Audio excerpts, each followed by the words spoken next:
In 2022, a surprising 15% of non-Indigenous Canadian families face the challenges of food insecurity, despite their incomes placing them above the poverty line.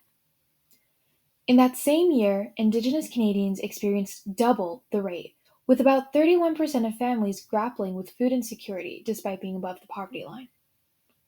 Why the discrepancy? To understand, we need to turn back time to a few hundred years ago, before North America was colonized. Culturally, Indigenous peoples have had a deep, rich connection to the land, thriving within the boundaries set by their tribes and nurturing life through the reverence for nature's bounty. Their livelihoods depended on the sustainable extraction of the earth's resources through hunting, fishing, and agricultural practices, all deeply rooted in tradition. However, the arrival of colonization brought profound changes.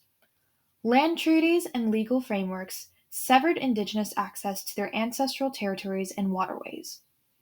Traditional hunting and fishing practices were increasingly restricted, disintegrating age-old food customs. Generations struggled to pass down vital knowledge and skills, leaving a gap in the transmission of their cultural heritage. The painful history of residential schools further compounded these challenges, as children were stripped of their languages and cultural identities. This legacy has created barriers that continue to hinder the revival of traditional food practices among Indigenous communities.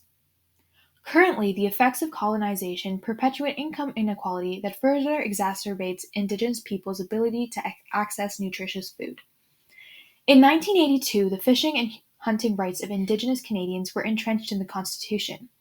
However, food insecurity remains an enthralling issue within Indigenous communities in Canada. In remote communities, perishable food items often decay during transport, causing them to spoil much faster once they arrive. Transportation costs to these areas are also higher, which impacts the overall cost of food. Indigenous peoples in these communities frequently rely on processed foods for their meals. However, these options may not be as nutritious or affordable. What can be done to improve food insecurity in Indigenous communities? One approach is the implementation of community gardens. A community garden is a shared space within a neighborhood or town where community members come together to grow fruits, vegetables, herbs, and sometimes flowers. These gardens provide the opportunity for residents to cultivate fresh and nutritious produce while fostering a sense of community and shared responsibility. Typically established on a voluntary basis, community gardens are maintained by individuals or groups who contribute their time, skills, and effort to plant, tend, and harvest crops.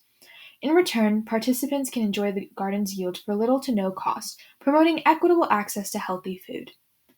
The Kitsap Sioux First Nations community has initiated this grassroots project, with over 20 community members actively contributing to the garden.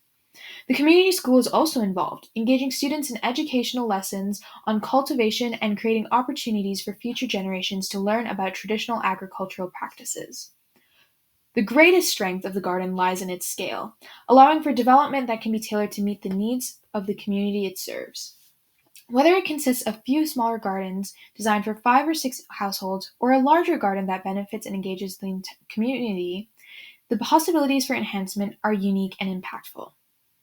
The story of food insecurity in Indigenous communities goes beyond access to food. It's about reconnecting with land, culture, and tradition.